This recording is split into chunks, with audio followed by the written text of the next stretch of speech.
Continue करेंगे अभी आज इलेक्ट्रिक। अच्छा, तो इलेक्ट्रिक पोटेंशियल वाला पार्ट तो ऑनेस्टली हो गया, तो सीधा कैपेसिटर्स ही लिखूं, चलेगा? कैपेसिटर्स, बराबर। कैपेसिटर्स तीन टाइप के रहते हैं, स्फेरिकल, सिलिंड्रिकल और पैरेलल प्लेट। नॉर्मली तो हम लोग को पैरेलल प्लेट कैपेसिटर ही अभी से ज़्यादातर सॉल्व करना है, बराबर। पैरेलल प्लेट कैपेसिटर का कैपेसिटेंस क्या होता है?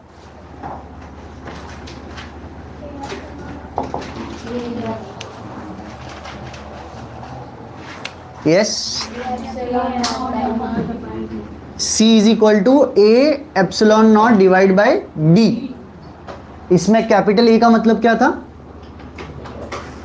ये जो प्लेट्स है ना, इनका area, area of the plate, मतलब एक्चुअली ये प्लेट्स ऐसे कुछ होंगे ना, अग्री? प्लेट्स ऐसे कुछ बनाए रहेंगे ना अपन ने, ये प्लेट्स है तो उसका एरिया है। एप्सिलॉन नॉट तो कांस्टेंट वैल्यू है, और डी क्या होता है? दो प्लेट्स के बीच का सेपरेशन होता है। तो किसी का कैपेसिटेंस आप कैसे चेंज कर सकते हो? या तो उसका ज्योमेट्री चेंज करके, या तो उसका मीडियम भर के उसके अंदर। If you fill the entire space between the medium with the dielectric, तो कितना हो जाता है? अगर पूरा डाइलेक्ट्रिक के से भर दूं डाइलेक्ट्रिक कांस्टेंट से, तो सी कितना हो जाएगा? के टाइम्स हो जाएगा सीधा सीधा। वो के टाइम्स के फैक्टर से बढ़ जाता है सीधा सीधा। सी विथ मीडियम, ये सी विथ वैक्यूम बोलो या एयर बोलो, दोनों चलेगा, बराबर है। अगर पार्शियली फिल करते हैं तो उसके लिए भी मैंने सिचुएशन फॉर्मूलाज दे दिए हैं, बराबर। बराबर है इतना। आज हम लोग को फिर यहीं से आगे बढ़ना है।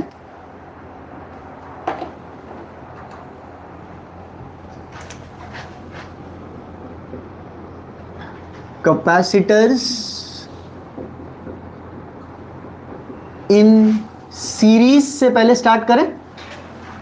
कैपेसिटर्स इन सीरीज, ध्यान से सुनना एक एक चीज अच्छे से। तो पहले दो ही लेते हैं। Let's just take two capacitors at a time and just keep them in series. When is the arrangement called in series? जब आप एक कैपेसिटर ऐसा लेते हो, एक कैपेसिटर आप ऐसा लेते हो और दोनों को ऐसे कनेक्ट कर देते हो, ठीक है। और ये जो एंड्स है ना यहाँ पे, इन एंड्स को ऐसे आप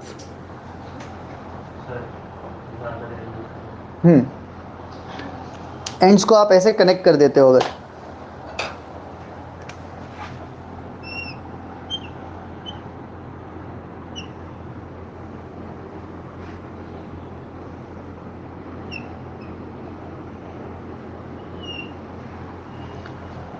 इसको क्या बोलते हैं? इस चीज को, ये सेल, बराबर है। जब दो तीन सेल साथ में लेते हैं तो उसको बैटरी भी बोलते हैं, ठीक है ना। बेसिकली ये पूरे सर्किट को पोटेंशियल देता है। ये पूरे सर्किट को पोटेंशियल डिफरेंस प्रोवाइड करता है। इसका जो बैटरी का वोल्टेज है उसका एक अच्छा नाम है, ईएमएफ भी बोलते हैं इसको हम लोग। सुन रहे हो आप लोग? इसको ईएमएफ भी बोलता है। फिलहाल मैं उस EMF, voltage, terminal potential, potential difference, उन सबको ज़्यादा एक्सप्लोर अभी नहीं कर रहा हूँ। वो इलेक्ट्रिसिटी में करवाऊंगा मैं आपसे, या जैसे जैसे मौका मिलेगा मैं बताता रहूँगा। फिलहाल I am just trying to focus कि ये एक पोटेंशियल डिफरेंस वी देता है, पोटेंशियल डिफरेंस वी देता है। थोड़ा सेल के बारे में अभी मैं सोच रहा हूँ, मौका मिला ही है तो कर लेते हैं before I come back to the series वाला पार्ट। इधर ध्यान देंगे आप। ये बैटरी का पोटेंशियल या ईएमएफ जो है वो 5 वोल्ट का लेता हूं मैं एग्जांपल के नाम पे, बराबर। Let's say this is 5 volt का एक बैटरी है ये, या सेल है ये जो पॉइंट है ना, ये इधर एक पॉइंट है, इधर एक पॉइंट। इसकी जो बड़ी डंडी होती है ना, इसको हम लोग बोलते हैं हाई पोटेंशियल, हाई पोटेंशियल। और ये जो छोटी डंडी है ये लो पोटेंशियल।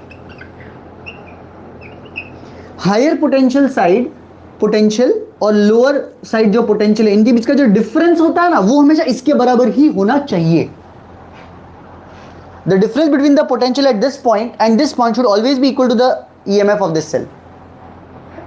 ये फिक्स बात है। You can change this value here as per your convenience. You can change the value here, but whatever value you keep, you have to make sure कि इनका बीच का डिफरेंस हमेशा यही रहे। That you cannot control. ठीक है, जैसे कि इसका यहाँ पे बोल देता हूँ 8 वोल्ट ले लेते हैं यहाँ पे, प्लस 8 वोल्ट। तो how much is this potential?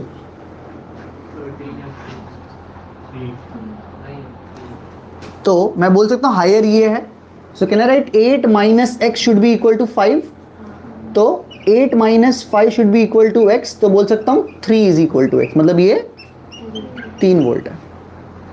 दोनों साइड पे पोटेंशियल पॉजिटिव आया, तो ये भी कोई ज़रूरी नहीं है कि सर प्लस माइनस लिख रहे हो तो एक जगह पे प्लस पोटेंशियल एक जगह पे माइनस पोटेंशियल ही होना चाहिए। आपको मेरी बात समझ में आ रही है इतनी पहले? बराबर। प्लस माइनस का बस मतलब है एक साइड हायर एक साइड लोअर होना ज़रूरी है। डन है। एक एग्जांपल और देता हूँ, आप मुझे बता दो उसका।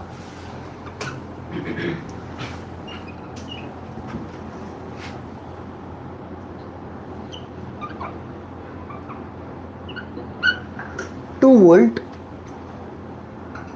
और ये समझो 3 वोल्ट है, तो ये कितना हो जाएगा?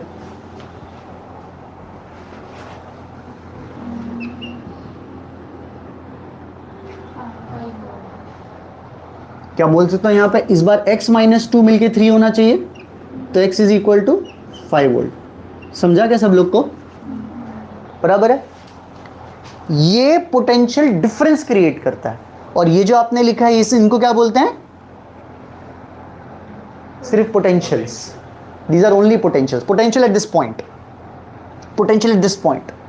सिर्फ इसको देख के आप नहीं बता सकते कि करंट किधर फ्लो करेगा। You have to see the potential difference. Current will flow from high potential to low potential, ठीक है, आउटसाइड द सेल। ये समझा ये वाला भी सब लोग को एग्जाम्पल? एक एग्जाम्पल और,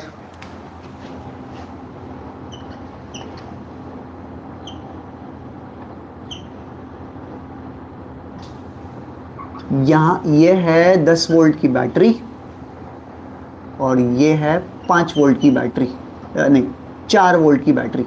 यहाँ पे जो पोटेंशियल होगा ना वो कितना होगा, ये सवाल है। अर्थिंग पे पोटेंशियल कितना लेते हैं? Very good. तो ये हमें पहले से पता होना चाहिए कि वहाँ पे 0 वोल्ट लेना है आपको। तो दिस इज 0 वोल्ट, ये 0 वोल्ट है। यहाँ पे कितना पोटेंशियल होगा? लेट्स से यहाँ पे कुछ पोटेंशियल है y, तो मुझे बता y माइनस 0 10 होगा कि 0 माइनस y 10 होना चाहिए? y minus 0 10। तो y माइनस 0 अगर 10 है तो y का वैल्यू 10 वोल्ट। इतना क्लियर है पहले? फिर मुझे बताओगे जरा, ये जो y का वैल्यू 10 आया है, this y minus this vx should be 4 या vx minus y should be 4? y माइनस potential at x should be equal to 4। बराबर है इतना? नहीं समझा? उस सेल का बड़ी डंडी साइड का पोटेंशियल माइनस छोटी डंडी साइड का पोटेंशियल का डिफरेंस उसका बैटरी होना चाहिए। अच्छा, y का वैल्यू कितना निकाला मैंने? 10 माइनस vx इक्वल टू 4, तो 4 इधर जाएगा तो 6। तो दिस इज द आंसर। समझा एक सेल का क्या काम होता है? अपने उसके आसपास क्या क्रिएट करता है? वो पोटेंशियल्स क्रिएट करता है। सिमिलरली ज़्यादातर it is always a good habit कि एक तरफ आप 0 ले लो। समझे आप क्या? तो अगर ये 0 है तो यहाँ पे कितना पोटेंशियल होगा? v हो जाएगा ना, v माइनस 0 v, तो यहाँ पे पोटेंशियल क्रिएट हो गया। वही पोटेंशियल यहाँ पे भी आ जाता है क्योंकि इसके बीच में कुछ भी नहीं है ना, तो यहाँ पे पोटेंशियल v, तो यहाँ पे भी पोटेंशियल v। फिर एक कैपेसिटर, कुछ पोटेंशियल डिफरेंस क्रिएट हो जाता है इसके अक्रॉस। पता है ना कैपेसिटर का c is equal to q by v होता है। यहाँ पे चार्ज जमा हो जाएगा प्लस q, यहाँ पे चार्ज जमा हो जाएगा minus q। Similarly same charge यहाँ पे भी जमा हो जाएगा, सेम चार्ज यहाँ पे भी जमा हो जाएगा। मतलब this battery has provided the charge, वो चार्ज फ्लो होकर इधर आ गया, इधर प्लस क्यू आया तो इंड्यूस होकर इधर माइनस क्यू आ गया, और चार्ज कंजर्वेशन से इधर प्लस क्यू आ गया बिकॉज ये पर्टिकुलर एरिया आइसोलेटेड है। दिख रहा है? बैटरी लगाने से पहले इस पर चार्ज था 0, तो बैटरी लगाने के बाद भी इसके ऊपर चार्ज तो 0 ही होना चाहिए ना। ध्यान से देखो ये अरेंजमेंट पे, क्योंकि देखो इधर माइनस क्यू प्लस क्यू, इधर प्लस क्यू तो इंड्यूस हो गया इधर माइनस क्यू, और घूम फिर के वही आ गया। तो सीरीज में ऐसा रहता है। बराबर? This arrangement is called series. इन दोनों पे क्या सेम आ रहा है? चार्ज सेम आ रहा है। Let the capacitance be different, C1 and C2। Let C1 and C2 be the capacitance जो इसका है कैपेसिटर का। बराबर? C1 और ये C2, दोनों पे चार्ज सेम है। दोनों का वोल्टेज फिर आपके हाथ में नहीं है, वो सेम भी हो सकता है अलग अलग भी हो सकता है। अगर कैपेसिटेंस दोनों के सेम है तो पोटेंशियल भी दोनों पे सेम ही होगा, नहीं तो आप तो मान के चलो कि दोनों पे अलग अलग ही होगा। तो इनके बीच में पोटेंशियल डिफरेंस कितना आ रहा है? V1 और V2। बराबर है? तो after you are done with this part of cells, थोड़ा सा बीच में सेल्स के बारे में, now we'll continue to what that we are talking about series. बराबर इतना? चल, कैपेसिटर्स इन सीरीज। तो दोनों में सीरीज में क्या सेम होता है और क्या डिवाइड होता है? बोलो।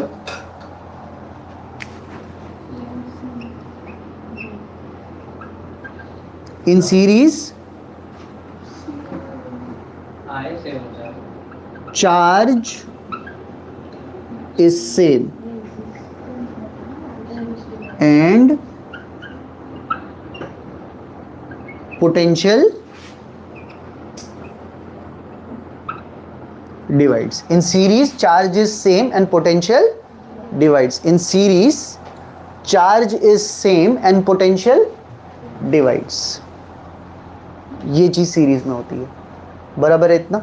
मतलब कहने का मतलब अगर ये 10 वोल्ट है ना तो 4 वोल्ट इसको, 6 वोल्ट इसको जाएगा, ऐसा, उससे ज़्यादा नहीं हो सकता। यहाँ पे जो भी सेल है ना कितने भी वोल्ट का हो, 20 वोल्ट का लेट से, इसको 10-10 मिल सकता है, 8-12 मिल सकता है, 12-8 मिल सकता है, 5-15 मिल सकता है, 15-5 मिल सकता है, ऐसे। किसको कितना मिलेगा वो कौन डिसाइड करेगा? उसका सी। आप मुझे सी का वैल्यू दो सर तो मैं आपको एग्जैक्टली बता सकता हूँ कि किसको कितना किसको मिलेगा। समझ में आ रही है आपको मेरी बात? बस अगर मैं दोनों कैपेसिटर को हटा के एक कैपेसिटर बनाना चाहता हूँ such that the same charge comes on that capacitor, so what is the capacitance of that capacitor? If I want to replace, instead of making these two capacitor, I want to replace it with a single capacitor. What should be the capacitance of that to have the same effect? That is called as equivalent capacitance. Equivalent resistance भी हुआ करता था ना पहले, वैसे equivalent capacitance इसी को बोलते हैं कि इन दोनों को हटा के एक कैपेसिटर बनाओ ताकि आपका फिर से सेम ही इफेक्ट आए पूरा का पूरा। ओके, तो इक्विवेलेंट कैपेसिटेंस हम लोग को निकालना है। ये लेफ्ट वाला तो हटा दो ना, इसका जरूरत नहीं है ना।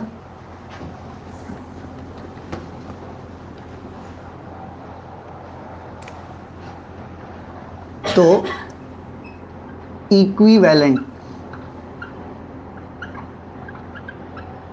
Capacitance,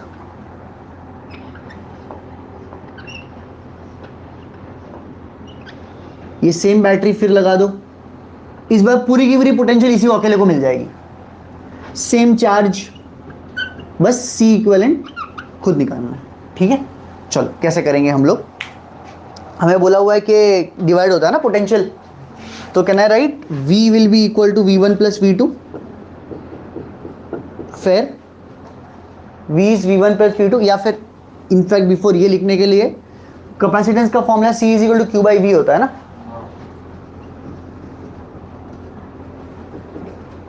We know that C is equal to Q upon voltage. So therefore कितनी बार C is equal to Q by V लगा सकते हैं हम लोग? एक बार इधर, एक बार इधर और एक बार इधर लगा सकते हैं। तो लिख दो C1 is equal to क्या लिखूं? Q upon V1। C2 क्या लिखूं? यहाँ पे Q1 Q2 क्यों नहीं लिख रहा मैं? क्योंकि चार्ज तो सेम ही है। And last C equivalent is equal to Q by V, again Q और V ऐसा हो गया। समझा इतना पहले आपको? अब मैं वो लिख सकता हूँ V is equal to V1 plus V2। ये भी अपने आप में एक डेरिवेशन है। कौन सा हो जाएगा ये? D,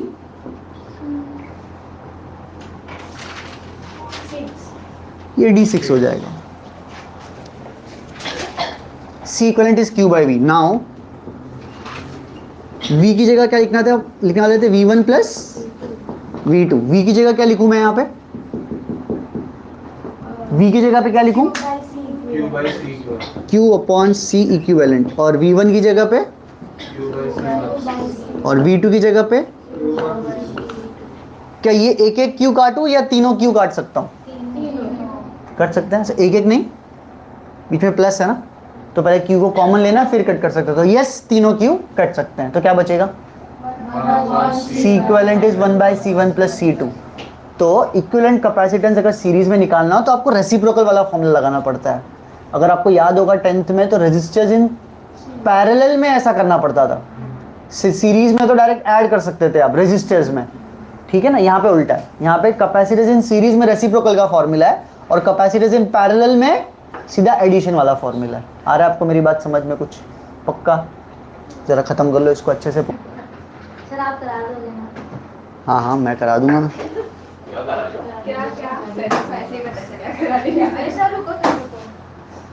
क्या रुको अभी भी? ये भाग यहाँ से।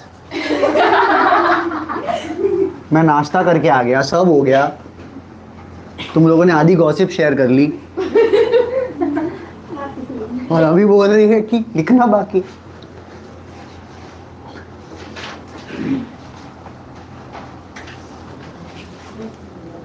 मैं तो एक्सपेक्ट कर रहा था तुमने डेरिवेशन भी खत्म कर दिया होगा खुद से, हमको लगा वो खत्म हो गया, भाई आपको डब्बा बनाया है ना। क्या लिखा 1 अपॉन सी equivalent is equal to 1 upon C1 plus 1 upon C2। दो कैपेसिटर्स के लिए ऐसा हो जाएगा। इसमें ना नॉर्मली एक चीज़ जो स्टूडेंट भूल जाता है अगर लैक ऑफ प्रैक्टिस की वजह से, वो ये है कि वो लोग रेसिप्रोकल करके ऐड तो कर देते हैं बट लास्ट में फिर से रेसिप्रोकल करना भूल जाते हैं, क्योंकि सी इक्विवेलेंट तो नीचे है ना, समझे, तो वो करना रह जाता है। देखो हा शाबाश शाबाश। सी इक्विवेलेंट के लिए इसको क्रॉस मल्टीप्लाई करके तो C1 प्लस C2 ऊपर आएगा और C1 C2 नीचे आएगा, उसने उसी को डब्बा बना दिया। पर ये जो C1 C2 जो नीचे है वो ऊपर चला जाएगा। हेंस प्रूव कि मेरे पास एक्सपीरियंस है।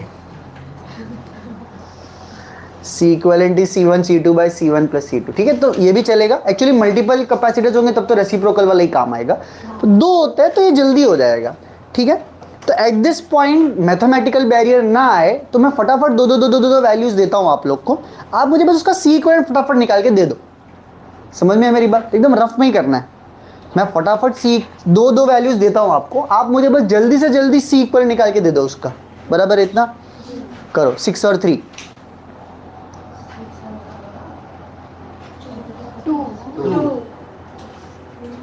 अयान आंसर्स। हाँ, किससे करना है? इससे करोगे उससे किया? Multiplication upper addition. 6 3 18, 6 plus 3 9, 18 by 2 9। बराबर है इतना। 10 10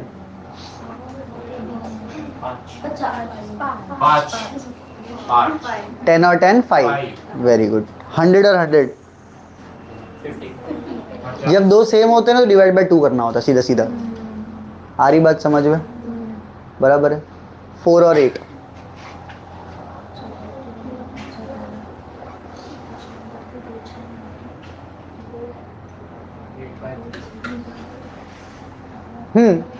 8/3 बिल्कुल सही है।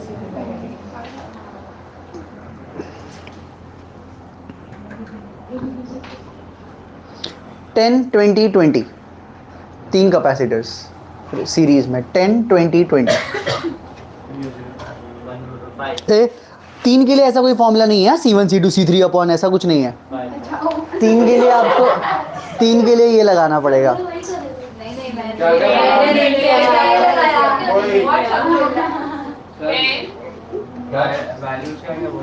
10 20 20 बराबर है 10 20 20। मैं इसको ऐसा करता हूँ, आया सबको 5? 20 20 कितना होगा? 20 20 10 होगा और 10 10 5 हो गया। आ गया ना? 10 20 20 लास्ट के दो 20 लिए तो 10 आ जाएगा, फिर ये 10 और वो 10 5। नहीं तो ये भी चलेगा, कोई प्रॉब्लम नहीं है। Clear everyone? तो इस तरीके से एक सीरीज में ऐसा रहता है। बराबर?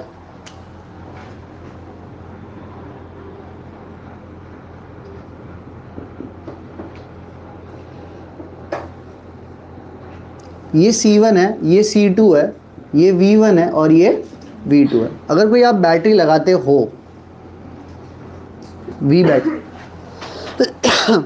तो there is a shortcut to directly find V1। मैं चाहिए तो वो अभी शॉर्टकट अभी नहीं देके पहले एक सम कर लेते हैं। 3 माइक्रोफराड 6 माइक्रोफराड और एक बैटरी मैं ले लेता हूँ, कोई 10 वोल्ट की बैटरी ले लेता हूँ। बराबर? क्या क्या निकालना है सर इसके अंदर? C इक्विवेलेंट निकालना है, दोनों प्लेट्स का चार्जेस निकालना है, दोनों प्लेट्स का पोटेंशियल निकालना है, सब कुछ निकालना है। ठीक है ना? Solve this entire circuit. बराबर? इनफैक्ट और एक लेवल आगे भी जाऊंगा अबे बाद में।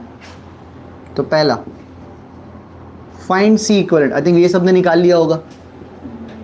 कितना आ जाएगा 3 इंटू 6 अपॉन 3 प्लस 6, इसको 18 अपॉन 9, ये 2 माइक्रोफराड। अग्री? ठीक है। Second part, what about charge? Charge तो दोनों में सेम ही होगा ना, वो चार्ज कैसे निकालूं? Q is equal to C into V. Sir C तो 3 है, ये C लूं कि वो C लूं कि टोटल C लूं? क्यों सिर्फ वो वाले C से नहीं आएगा? वो वाले चीज से उसका वोल्टेज है। हाँ, आप ले सकते हो ये वाला C, बट फिर V भी फिर इसी का लेना, पर जो कि पता नहीं है आपको, पूरा V पता है तो आप C भी पूरा ही लो। तो 2 इंटू 10 यानी कि 20 unit microcoulomb. Is this clear everyone? Find V1 and V2। Find V1, खाली V1 कितना होगा बता सकता है कोई मुझे? V1 के लिए फॉर्मूला क्या यूज करूं मैं? C is Q by V, so V is Q upon C। C कौन सा लूं? सिर्फ 1 वाला ही लेना पड़ेगा। और Q कौन सा लूं? सर सबका सेम ही तो है। कितना आ जाएगा? Q का वैल्यू कितना है 20 और C का वैल्यू कितना है 3, सो 20/3 वोल्ट। इसमें माइक्रो मत लगा देना बिकॉज माइक्रो माइक्रो कैंसिल हो जाएगा। 20/3 लगभग कितना होता है? 6.66 होता है, राइट? V2 कैसे निकालोगे? Q by C। क्या टोटल 10 में से ये माइनस कर दूं नहीं चलेगा?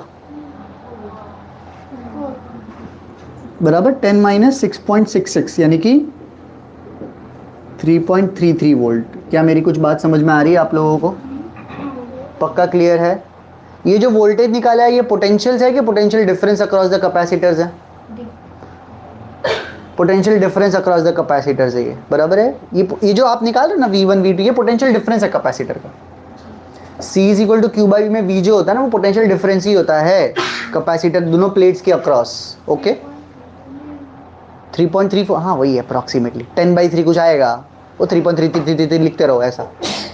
जैसे ये भी तो चाहिए तो 6.67 लिख सकता था ना मैं, खुश रहती।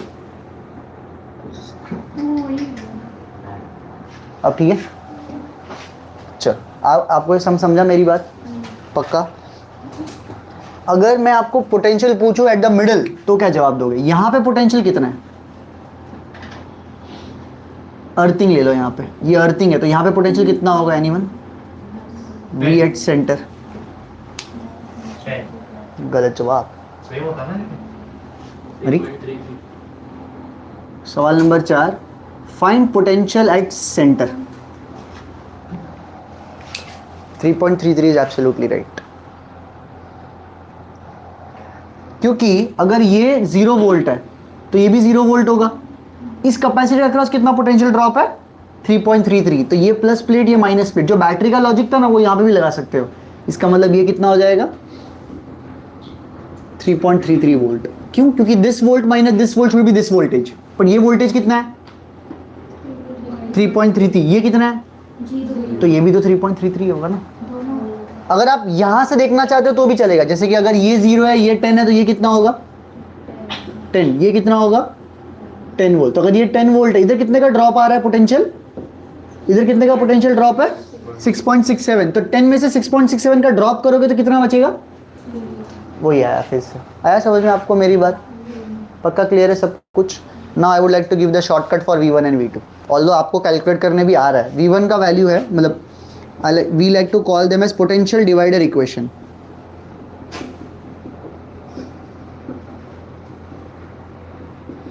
पोटेंशियल डिवाइडर इक्वेशन क्या आ जाएगा? V1 is equal to V और C कैसे रिलेटेड होता है, डायरेक्टली या इनवर्सली?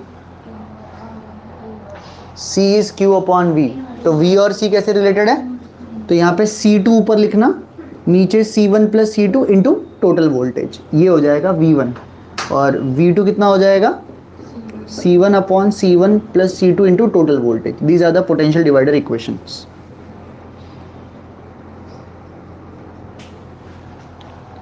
तो सीरीज में पोटेंशियल डिवाइड होता है, कितना किसको पोटेंशियल मिलेगा वो ये बता देगा। समझा आपको मेरी इतनी बात? पहले ये डायरेक्ट लगाना चाहोगे इसके अंदर ये निकालने के लिए, क्योंकि आप देखो ये निकालने के लिए आपको Q और C, Q निकालना पड़ेगा ना, Q निकालने के लिए C निकालना पड़ेगा और C निकालने के लिए ये करना पड़ेगा. So to do this you have to do these two parts. But let's अगर मैं आपको सीधा V1 पूछता हूँ या V2 पूछता हूँ तो आप लोग ये यूज़ कर सकते हो. जैसे कि V1 क्या हो जाएगा इसका C2. V1 is equal to क्या है C2 अपॉन टोटल C, मतलब 6 अपॉन 9 इंटू 10. 6 upon 9 into 10. 6/9 कितना होता है 2/3. 2/3 इंटू 10 जो भी है. समझा आपको मेरी बात ये वाला, तो ये वहाँ पे काम आएगा. बराबर है. ये लेफ्ट साइड का हो गया था सबका. ठीक. तो after capacitors in series now we can go to capacitors in parallel. Derivation number कौन सा पहुंच गया अपन, ये हो जाएगा आपका D7. कैपेसिटर्स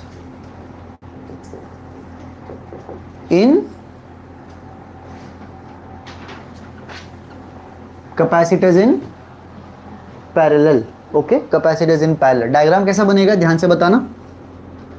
एक ऊपर बनेगा और एक नीचे बनेगा. इस बार फ्लो में क्या फर्क रहेगा, पिछले वाले में तो चार्ज दोनों में सेम था ना.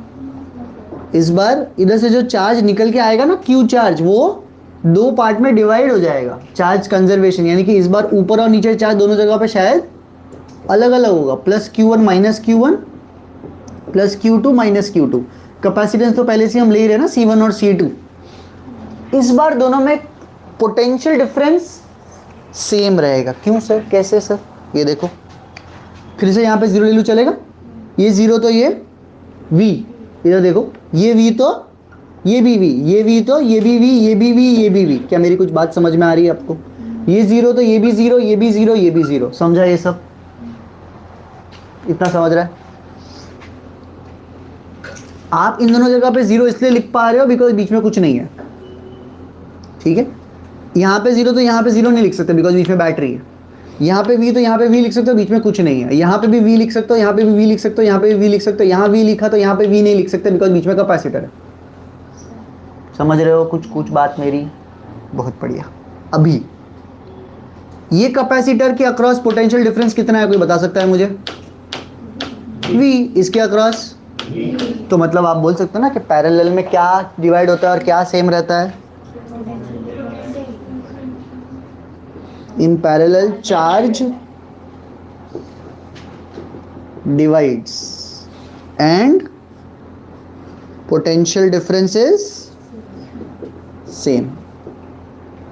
तो फॉर्मूला क्या है, C is equal to Q by V. कितनी बार लगाना है मुझे, 3 बार लगाना चाहता हूँ. इक्विवेलेंट कैपेसिटेंस भी तो निकालना है ना मुझे. ठीक है. क्या रहेगा इसका इक्विवेलेंट कैपेसिटेंस, मतलब इन दोनों को हटा के एक कैपेसिटर बनाना है. C इक्विवेलेंट बैटरी और चार्ज कितना निकल के आया Q चार्ज. बराबर है. C1 is equal to Q1 upon V. इस बार V1 नहीं लिखो ना क्योंकि V तो सेम है. और वैसे ही C2 is equal to Q2 upon V और C equivalent is equal to Q upon V. मेरी बात समझ में आ रही है आपको. आई थिंक इधर वाला पार्ट लिखना बाकी है सबका कि ये हो गया है. ये बाकी इसको जल्दी जल्दी लिख लो, बहुत ही कम है बोर्ड पे content. Come on.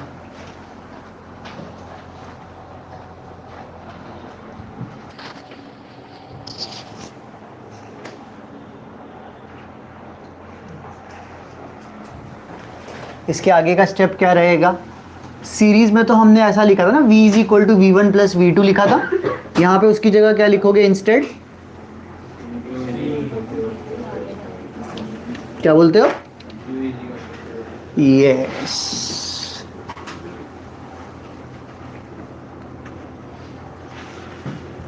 Q is equal to लिखना चालू करो. Q is equal to Q1 plus Q2. Q is equal to Q1 plus Q2.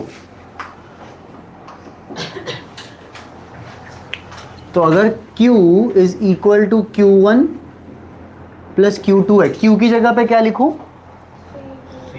C into V. पर C कौन सा इक्विवेलेंट और V कौन सा, क्या फर्क पड़ता है, सबका सेम है. Q1 की जगह पे C1 इंटू V, Q2 की जगह पे C2 इंटू वी, हर एक जगह से वी काट दूं तो क्या बचा C इक्विवेलेंट। तो मतलब पैरेलल में डायरेक्टली आप ऐड कर सकते हो। क्या मेरी बात समझ में आ गई आप लोगों को इतनी? ठीक है, कुछ नोट में बराबर पॉइंट्स लिख लेते हैं। पहली बात, पिछले वाले में तो पोटेंशियल डिवाइडर इक्वेशन लिखा था, इस बार कौन सा डिवाइडर इक्वेशन लिखना चाहिए मुझे? Charge divider. इस बार चार्ज डिवाइड हो रहा है ना, चार्ज डिवाइडर इक्वेशन के हिसाब से क्या लिखूं? चार्ज डिवाइडर इक्वेशन मतलब Q1 इज इक्वल टू कितना? इस बार चार्ज और C कैसे रिलेटेड होता है, डायरेक्टली के इनवर्सली? तो इस बार Q1 is equal to C1 by C1 plus C2 into total charge, और Q2 is equal to C2 by C1 plus C2 into total charge. क्या ये पॉइंट क्लियर है सब लोगों को नोट का? नेक्स्ट पॉइंट, n आइडेंटिकल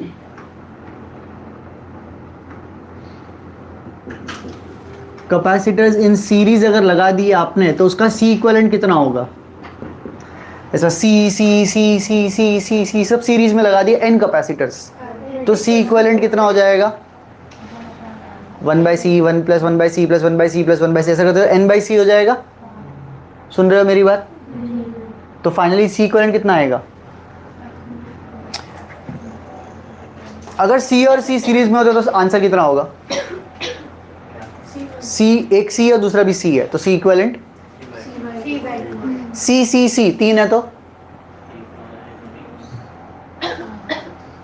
हाँ कोयल, C तीन सीरीज में है तो कितना आ जाएगा C equivalent?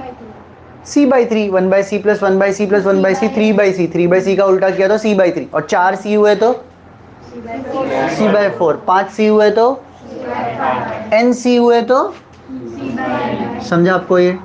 And n identical capacitor, n identical capacitor in parallel हुए तो सीधा n टाइम्स ऑफ C। क्या मेरी बात कुछ समझ में आती है आपको? नहीं समझ में आ रही? ये सीरीज है और ये पैरेलल।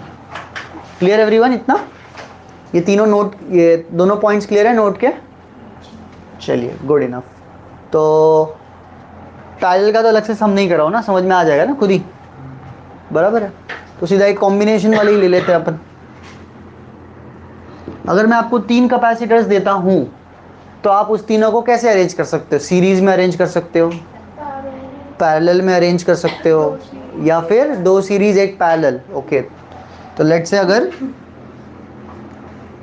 2 सीरीज है और पूरे के साथ एक पैरेलल है, एक ये अरेंजमेंट ले लेता हूं मैं, और दूसरा अरेंजमेंट क्या ले लें अपन? ये A अरेंजमेंट और ये B अरेंजमेंट, यानी कि एक सीरीज और बाकी दोनों आपस में parallel. Do you see both the arrangement? बराबर है इतना? अरेंजमेंट्स क्लियर है आप लोगों को? प्लीज़ बोर्ड पे ध्यान दो, लिखने का टाइम मिल जाएगा। ठीक है गाइस, दिख रहा है दोनों में फ़र्क समझ में आ रहा है आपको? वैल्यूज़ क्या लूँ? सब सेम ले लूँ, आइडेंटिकल ले लूँ सारे के सारे? C ठीक है। तो ये भी C है, ये भी C है, ये भी C है, ये भी C है, ये भी C है और ये भी C है, बराबर है इतना? तो C इक्विवेलेंट निकालना है हम लोग को दोनों अरेंजमेंट्स का। ट्राई कर लेते हैं कैसे निकाला जाए।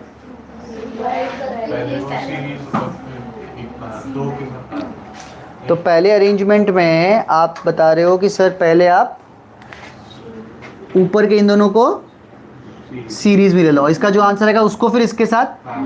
सही बोल रहे हैं? सही लग रहा है? चलो कितना आ जाएगा फिर A पार्ट का? पहले से ऊपर का पार्ट 1 बना दो बस। ऊपर का पार्ट क्या आएगा?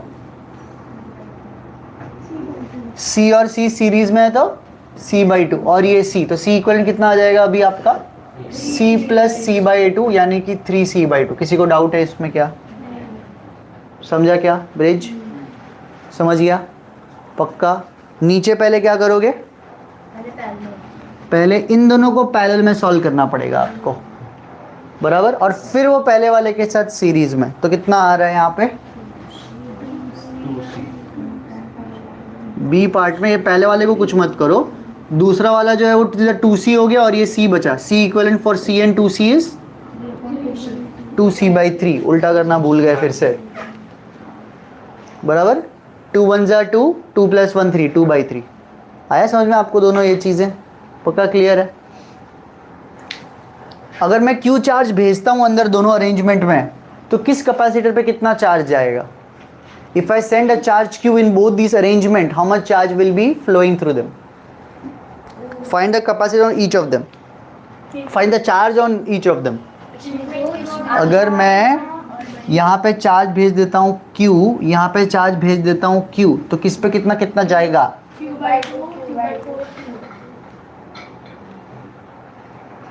ए पार्ट फिर से सॉल्व करो ना। To find charge on each, ये क्या था? खाली टू फाइंड सी इक्विवेलेंट, बराबर। चलो ए पार्ट कौन सा? मेरे को लगता है बी पार्ट ज़्यादा इजी रहेगा, पता है, क्योंकि बी पार्ट में इसको जो ये तो पूरा का पूरा चार्ज इसको मिल जाएगा, क्योंकि ये तो सीरीज में है ना। फिर जाके आगे वो दो पार्ट में डिवाइड होगा, इसको आधा मिलेगा, इसको आधा मिलेगा, बिकॉज आइडेंटिकल है कैपेसिटर। अगर ये दोनों आइडेंटिकल नहीं होते तो आप चार्ज डिवाइडर इक्वेशन लगा देते तो हो जाता सॉल्व, बराबर। तो ये वाला सबसे इजी पड़ेगा मुझे लग रहा है, बी वाला पार्ट। तो बी वाले पार्ट में यू कैन से कि इधर कितना है? +q -q, +q/2, और इधर भी +q/2। माइनस नहीं लिख रहा, जाने दो, जगह नहीं है। समझाइए आपको इतना। ऊपर वाला थोड़ा चैलेंजिंग लग रहा है मुझे, बता सकते हो कि कितना क्या कैपेसिटेंस होगा ऊपर और नीचे, कितना कितना जाएगा?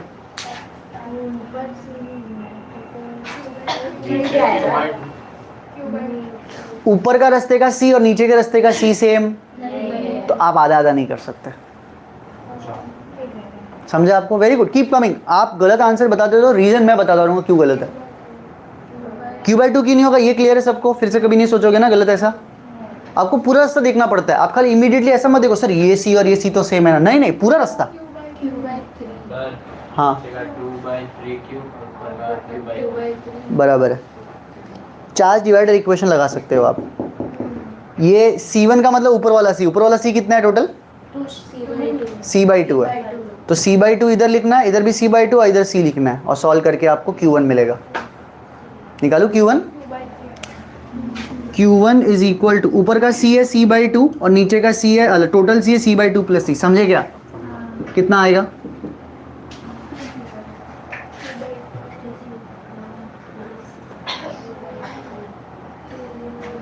One by two plus one 3/2, वो CC तो कट जाएगा, तो 2 कट गया, तो क्या आंसर है? तो अगर ऊपर q/3 जा रहा है चार्ज, ऊपर कितना जा रहा है? q/3, तो नीचे कितना जाएगा? ओ सॉरी, क्वेश्चन चेंज कर दिए हैं। यहाँ पे कितना चार्ज? q/3, तो इधर कितना चार्ज आएगा? 2q/3। ऑब्वियसली ना, q में से आधा उधर, थोड़ा उधर गया, थोड़ा नीचे गया। क्या आपको मेरी कुछ बात समझ में आ रही है? Are we there? सही लग रहा है ये सब? ठीक है, ये फर्स्ट पार्ट हो गया ना इधर का। ठीक है, तो हम चाहे तो अरेंजमेंट ऐसे लेते रह सकते हैं, आता रहेगा हमारे सामने, बहुत सारा ऑप्शंस आता रहेगा। मैं आपको कुछ स्टैंडर्ड वाले बताता रहता हूँ अभी।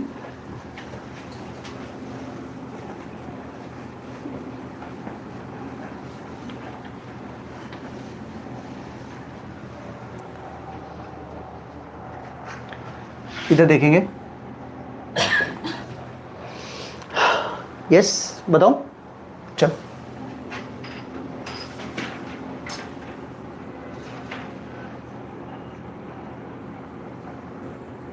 अगर ये C है, ये भी C है और ये भी C है, तो इसका C इक्विवेलेंट कितना हो जाएगा? डिफिकल्ट नहीं पूछा है ज़्यादा, नहीं, डोंट वरी, सही जवाब ही दोगे। कितना है इसका? c/3। सही बोल रहा हूँ, बराबर है। जो सिखाना है वो देखोगी। इसका आंसर c/3 नहीं है, इसका आंसर c/3 नहीं है, ठीक है।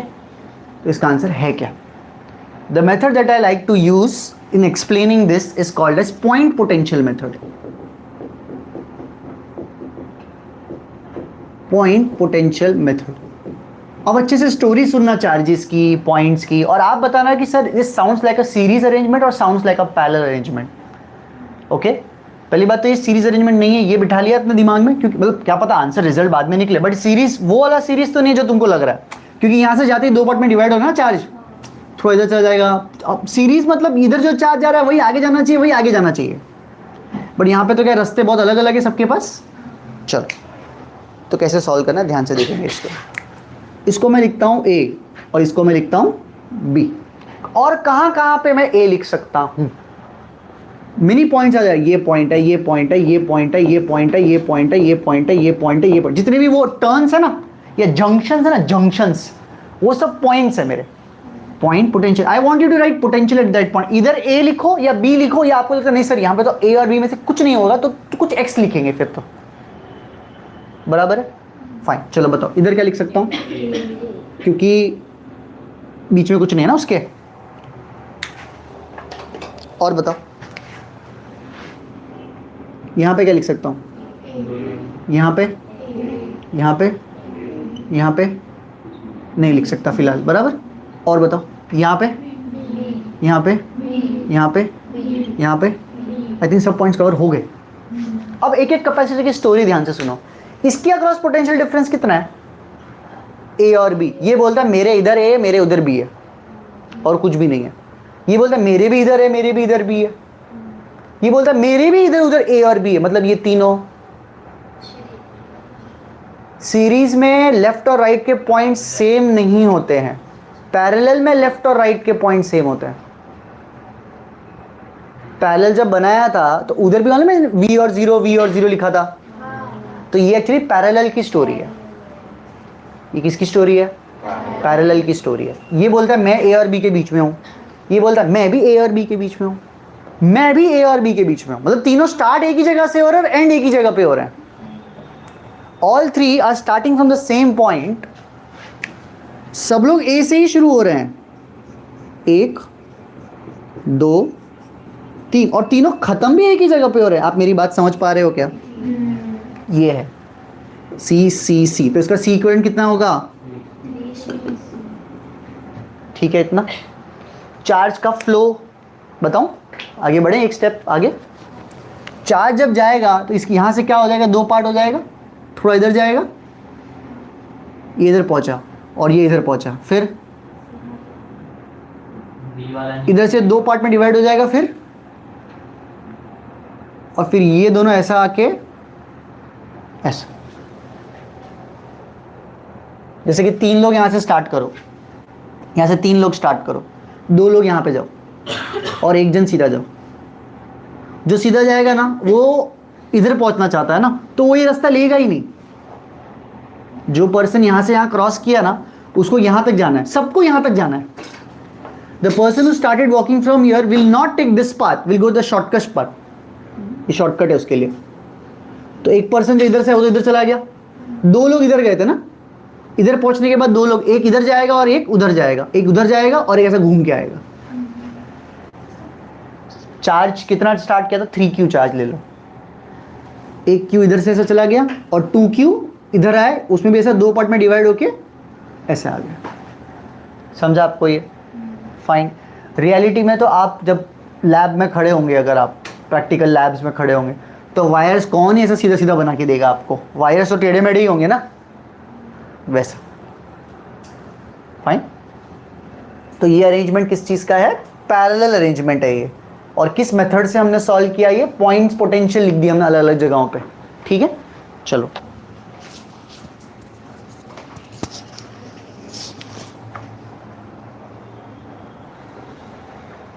आगे बढ़ाते हैं, पूरा हटा दूं।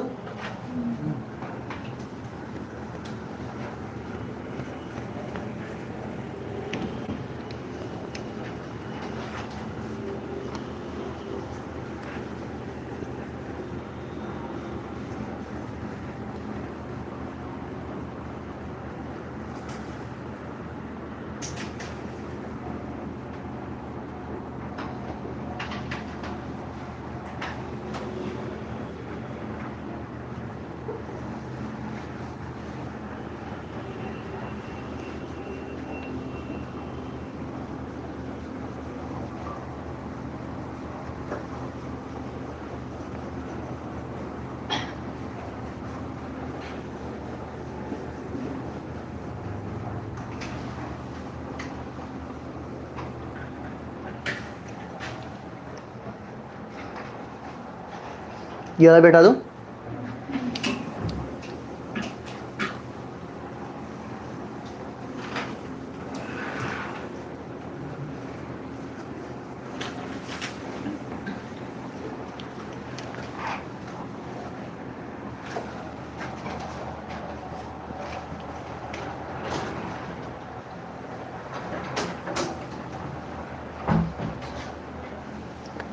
पहले एक काम करता हूँ, सिर्फ बोर्ड्स में जितना सिलेबस है ना उतना ख़त्म कर देता हूँ पहले, उसको टाइम नहीं लगेगा ज़्यादा, ठीक है। फिर हम लोग हमारे केसेस वगैरह में वापस आ जाएंगे।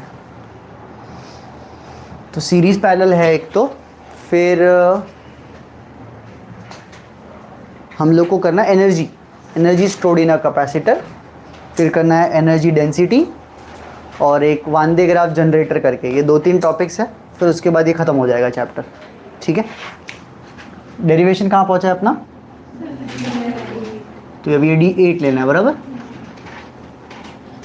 Derive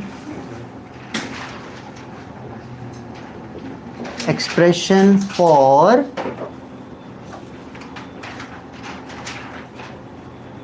energy stored in capacitor.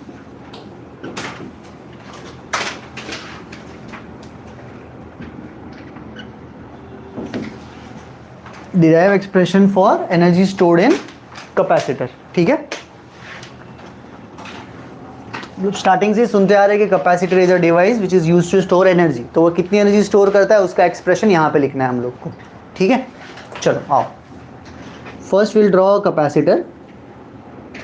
इधर ध्यान देंगे, ये आपका एक बैटरी ले ली, सेल ले लिया और एक स्विच ले लिया, ठीक है। बैटरी का वोल्टेज V ले लो, कैपेसिटेंस C ले लो और t इज इक्वल टू 0 पे स्विच को क्लोज करो।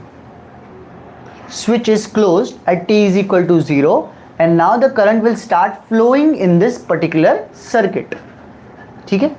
Current will start flowing in a particular circuit at t is equal to 0, switch is closed. Let at any time t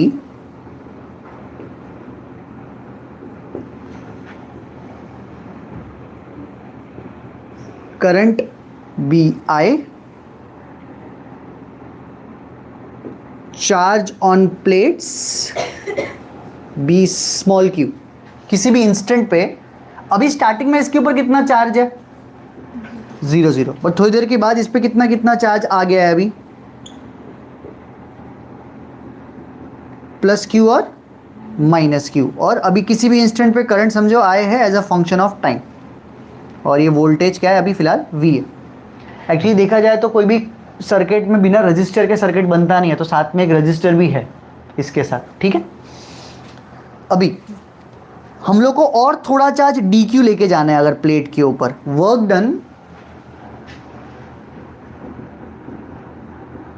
dw to accumulate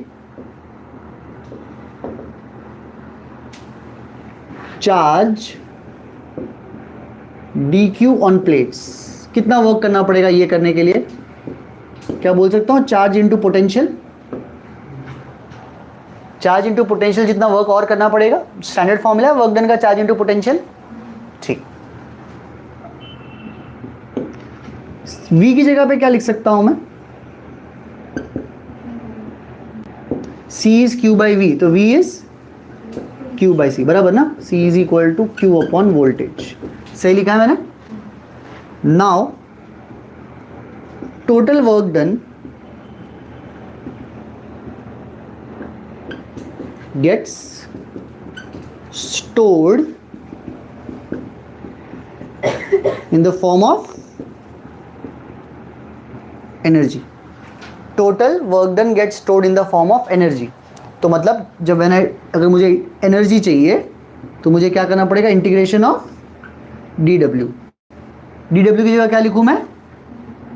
q upon C into D Q. और limits क्या लगाऊं? 0 से लेकर total maximum charge कितना होता है plates के ऊपर? Capital Q। C तो कांस्टेंट है, बाहर ले लो। सिर्फ Q का इंटीग्रेशन क्या होगा Q के रिस्पेक्ट में? एनीवन? X का इंटीग्रेशन क्या होता है X के रिस्पेक्ट में?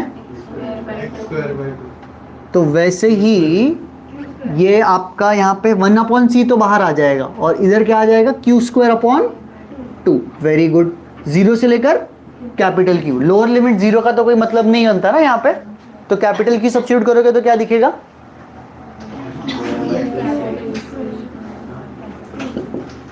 Capital Q²/2c। तो दिस इज इंपॉर्टेंट फॉर्मूला जो डिराइव किया है हमने, Q²/2c। We know that Q की जगह क्या लिखा जा सकता है, CV लिख सकता हूं, तो क्या आ जाएगा एनर्जी का फॉर्मूला, अगर Q की जगह पे मैं CV लगाता तो C²V²/2c, तो क्या आ जाएगा ये, हाफ CV²। सही लग रहा है, बोर्ड पे देख रहे हैं सब लोग, हाफ CV² आ गया। Then energy C²V²/2c which is equal to half CV²। फिर उसके आगे क्या करना है हम लोग को, ऑल्सो C की जगह पे मैं Q/V भी तो लिख सकता था ना, तो क्या आ जाएगा एनर्जी,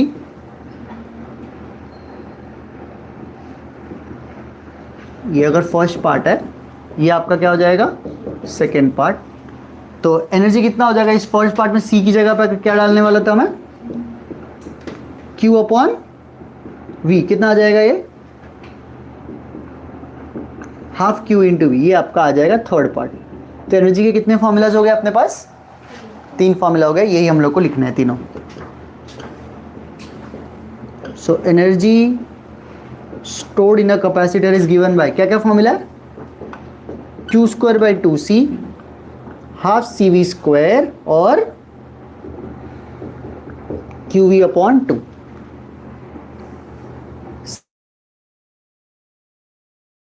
विद दिस डेरिवेशन पूरा लास्ट तक क्लियर है सब लोग को, हाफ CV², Q²/2c और हाफ QV, कौन सा अच्छा लग रहा है आपको इसमें से, हाफ CV अच्छा लग रहा है, ठीक, कोई बात नहीं, पढ़ना तीनों है। अरे मतलब कोई एक जल्दी याद आ जाए तो वो यूज़ कर लेना, ऐसा कौन सा फॉर्मूला कब यूज़ करना है वो डिपेंड करेगा सिचुएशन पे और अंडरस्टैंडिंग पे आपके, कि अगर आपको ये यूज़ करना है तो आपको C और V का पूरा नॉलेज होना चाहिए उस पर्टिकुलर सम में, समझे आपको मेरी बात, वैसे।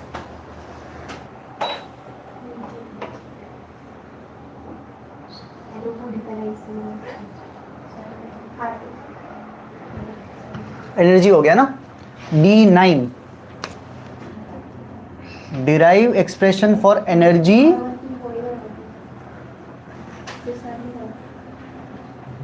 Electric energy density.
Energy electric field energy density, ठीक है।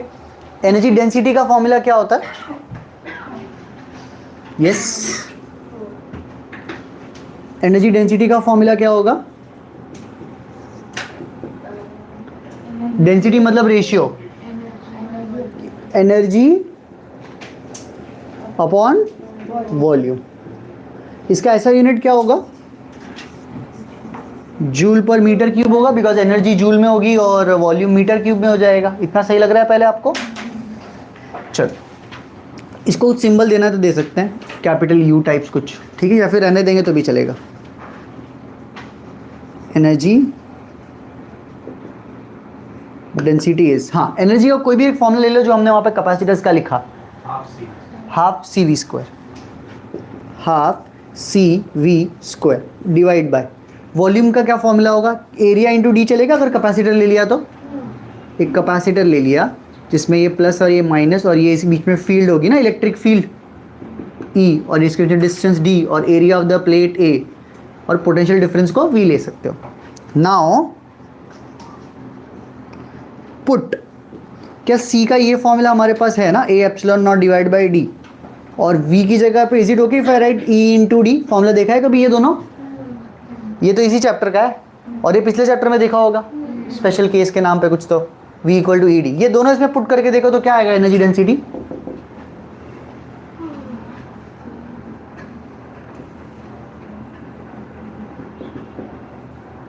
क्या आ जाएगा energy density?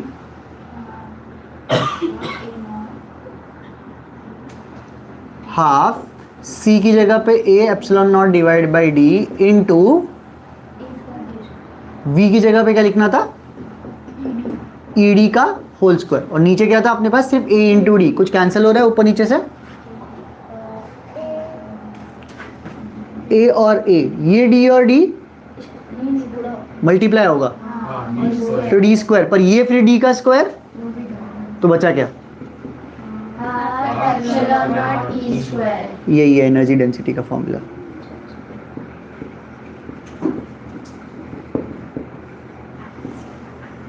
Half epsilon not E square, और भले ही हमने ये फॉर्मूला डिराइव किया है सिर्फ एक कैपेसिटर को रेफरेंस मानते हुए, बट एक्चुअली अभी इलेक्ट्रिक फील्ड कहीं पे भी हो ना, किसी भी अरेंजमेंट में, वहाँ पे एनर्जी डेंसिटी का फॉर्मूला ये यूज़ किया जा सकता है, half epsilon not E square. ठीक है, इतना। इस फॉर्मूला का यूज़ आएगा इलेक्ट्रोमैग्नेटिक वेव करके चैप्टर है, उसके अंदर फिर से यूज़ आएगा, सबसे छोटा चैप्टर है 12th का वो। ठीक है, वो तो बोर्ड्स में भी नहीं है वैसे तो। Energy density is half epsilon not E square. Half epsilon not E square.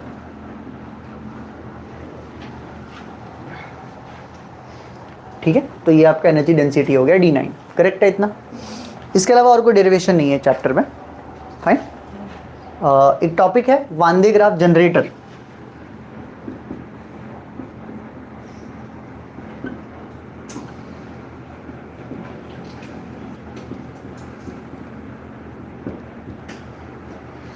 One they graph generator. ठीक है, जनरेटर मतलब एक डिवाइस है, ये भी है। This is a device which is used to accelerate a charge particle to very high voltage. Device आपके module में सबसे लास्ट जो पेज है ना थ्योरी का, वो है ये, निकाल लो। Device used to accelerate a charge particle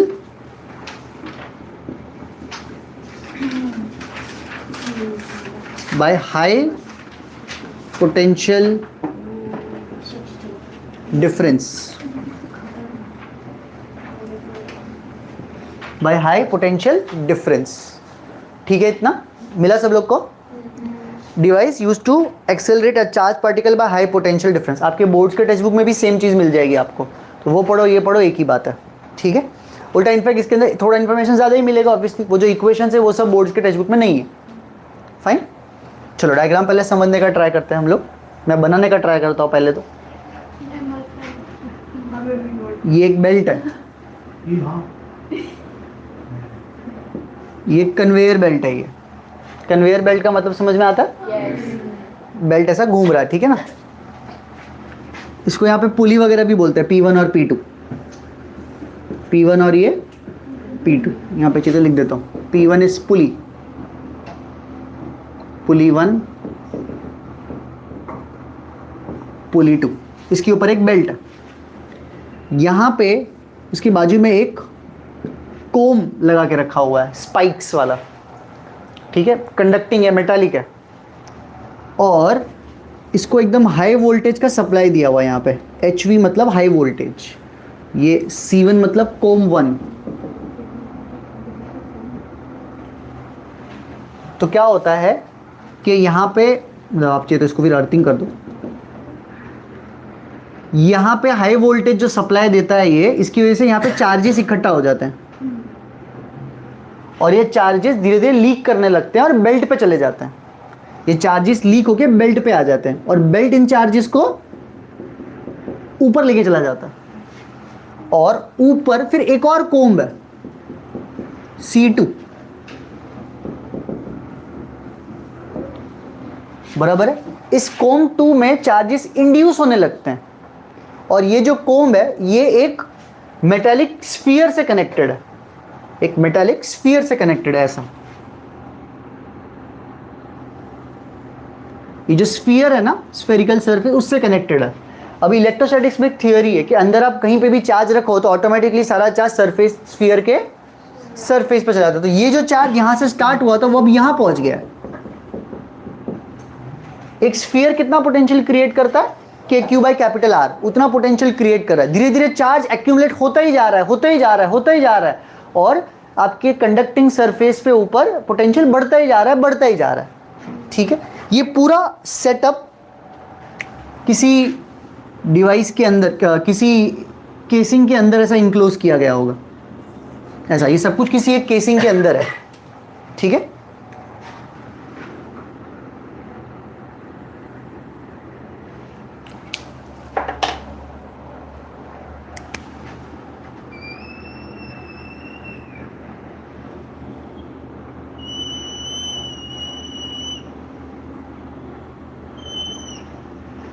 ऐसे। अभी यहां पे एक रास्ता है, एक पूरा पाथ है। एक यहां पे बहुत ही, यहां पे चार्ज को इंट्रोड्यूस किया गया, Q चार्ज को। ठीक है, एक Q चार्ज को इंट्रोड्यूस किया गया यहां पे और नीचे एक टारगेट है। ये जो चार्ज यहां पे आपने इंट्रोड्यूस किया है ना, ये एक हाई पोटेंशियल गेन कर लेता है और यहां पे लगभग 0 पोटेंशियल है, तो वो इधर से इधर तक क्या हो जाता है, नीचे एक्सेलरेट। जैसे किसी मास को अगर ग्रेविटी में छोड़ दे तो नीचे चला जाता है ना वो, तो वैसे ही यहां पे एक स्ट्रॉन्ग इलेक्ट्रिक फील्ड क्रिएट हो गई है और चार्ज पार्टिकल Q को जो पोटेंशियल डिफरेंस V मिला है ना, उससे वो एक्सेलरेट हो गया। Energy gained by charge particle Q due to potential V in the form of kinetic energy is, मतलब ये जो चार्ज पार्टिकल के पास मास होगा ना, और जब वो यहां से टारगेट को हिट करने वाला होगा तो उसके पास काइनेटिक एनर्जी होगी और वो काइनेटिक एनर्जी का फॉर्मूला कितना होगा, Ke is equal to charge into potential. Very important formula. Energy gain by a charge particle, ये अलग अलग चैप्टर्स में काम आएगा ये फॉर्मूला, Q इनटू वोल्टेज। ठीक है, तो this is a device which is used to create high accelerated charge particles, accelerated charge particles. ठीक है, वहां पे कुछ अलग लिखा हुआ है क्या, डायग्राम मैच हो रहा है मेरा उसके साथ, थोड़ा बहुत मैच हो रहा है। ब्रश बोल रहा है, कोम की जगह ही it has used the word brushes, चलेगा। ब्रश B1, ब्रश B2, नाम और भी लिखे हुए हैं। मेटल ब्रश, ये insulating belt, insulating support, motor driven pulley, grounded metal base. Grounded मतलब यही ना, अर्थिंग को ही ग्राउंडेड बोलते हैं। ठीक है ना, तो बिल्कुल डेफिनेटली ये सब दिया हुआ है। और राइट साइड पे do you see a value of electric field 3 × 10⁶, इसको बोलते हैं breakdown limit, breakdown field, या जिसको हम लोग बोलते हैं डाइलेक्ट्रिक स्ट्रेंथ। अपने एयर के आसपास का कितना लिमिट है, 3 × 10⁶ वोल्ट पर मीटर। ये है एयर का लिमिट। अगर इससे ज़्यादा इलेक्ट्रिक फील्ड क्रिएट किया तो डिस्चार्ज हो जाएगा, वो लीक हो जाएगा चार्जेस। ठीक है, चलो काफ़ी कुछ हो गया अपना। यहाँ पे स्टार्टिंग में हाईलाइट किया हुआ है कुछ 4-5 लाइन टॉपिक के स्टार्टिंग में। क्या लिखा हुआ है, this is a machine that can build up high voltages of the order of few million volts. The resulting large electric field are used to accelerate charge particles like electron, protons, ions to a high energies needed for the experiment to probe the small scale structure of matter. और भी application है, medicine application भी है, फिर food वगैरह को क्या बोलते हैं, और क्लींजिंग के लिए भी यूज़ करते हैं, ठीक है इनको। तो ये पूरा लिख लो अच्छे से।